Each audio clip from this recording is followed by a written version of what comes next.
2019 is around the corner, and the objective and the agenda of the opposition, as explicitly stated, is to seize power from the ANC. If it cannot completely dislodge the ANC, which is what it seeks, so that we would see post-2019 a coalition of opposition parties that are in power and leaving the ANC in the cold. If that can happen, the momentum is begun now. That is another kind of campaigning. They're quite aware that the ANC is going through extreme nervous tension, as we speak now, and it is known that the mood in the country is very much, very opposed to Zuma. And so then, if this is the case, the opposition realizes that it is a fertile ground for it to begin to win over a number of people, that would vote for it ultimately, as we saw with the recent local government elections, where the opposition gained quite a lot. So it wants to build on that, and there is no better time, to do that than now, when the ANC is going through this, nervous condition, quoting Tsitsi Dangaremga. I think another thing to look at is some of the sentiments that you mentioned around the opposition, where all along they've had President Jacob Zuma to blame or to really work against and say we want to get rid of him. But now they need to come up with something new and say, what do we stand for as opposition parties? We saw about a week ago the EFF was really going in on the health situation in South Africa, looking at public health, looking at hospitals, etc. Do you think opposition parties are now getting to a point where they realizing they need a new strategy and they need to capture the voter, because that's the most important person, and I think we're constantly almost forgetting about that important person who is the voter, who is the ordinary South African? Yes, indeed. And the opposition parties will really struggle to define, they are already struggling to define their policy basis for contesting elections, contesting ANC on any day.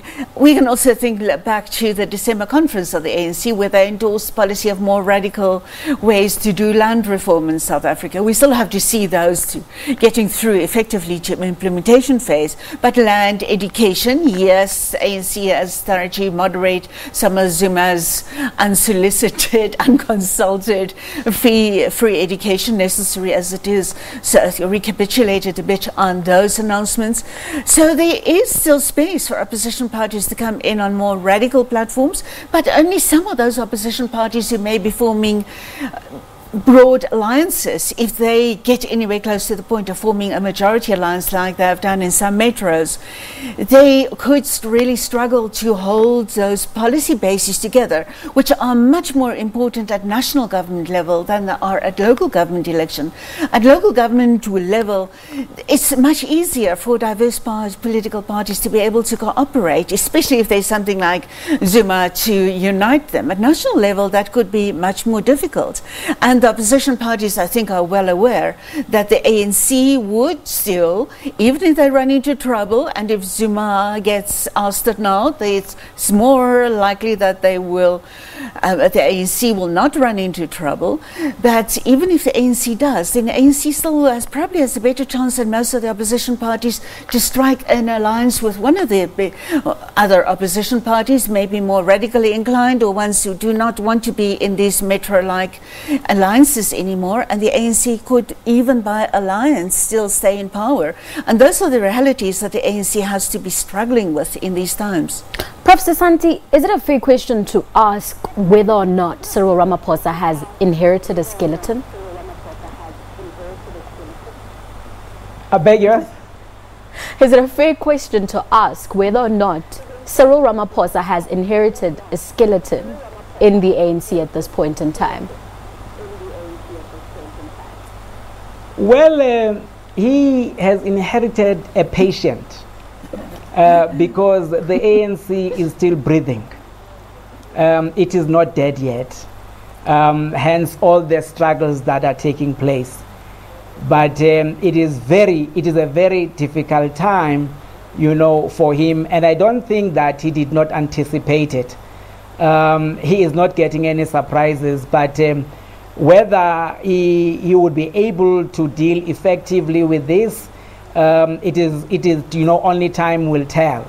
But we will remember that to his credit, he has a history of negotiating skills that have been bandied about by many of his supporters, and so therefore it can be hoped that he would use those skills to be able to take this boat that is being beaten from left to center and to the right by the waves to the shore.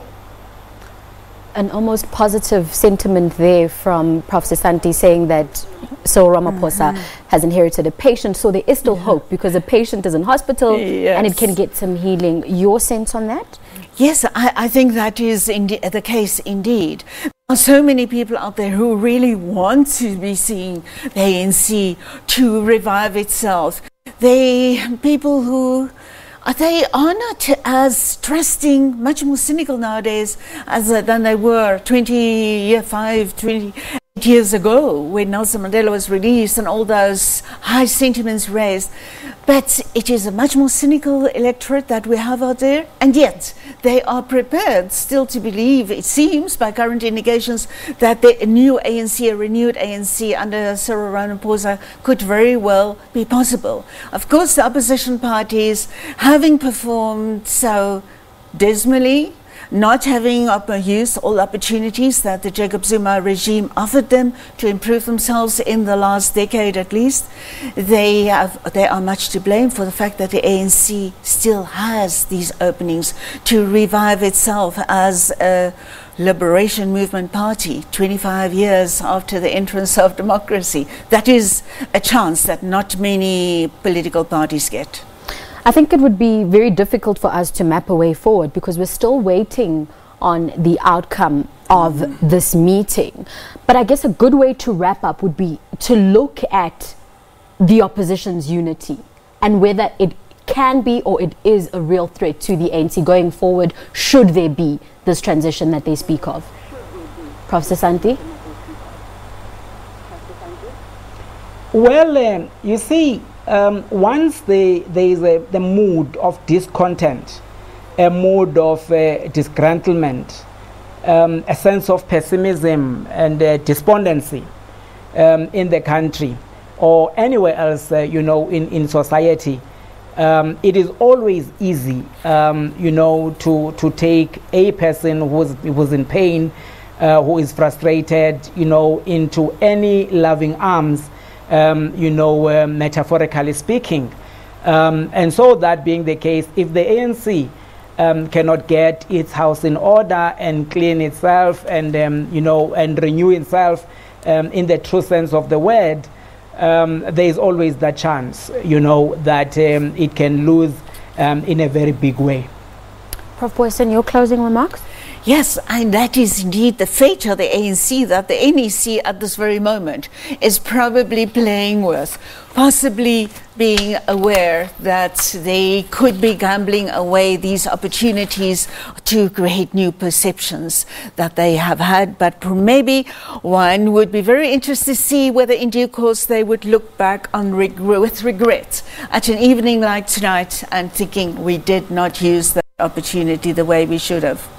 Prof, thank you very much. We'll have to leave it there. That's the end of our discussion. Prof. Sesanti, thank you very much for joining us. Prof. Booysen, it was a pleasure having both of you for this discussion. That was Professor Booysen as well as Professor Sesanti joining us for an in-depth discussion on that ANC-NEC meeting that we're currently tracking. We'll definitely have more updates for you as and when they come through to us.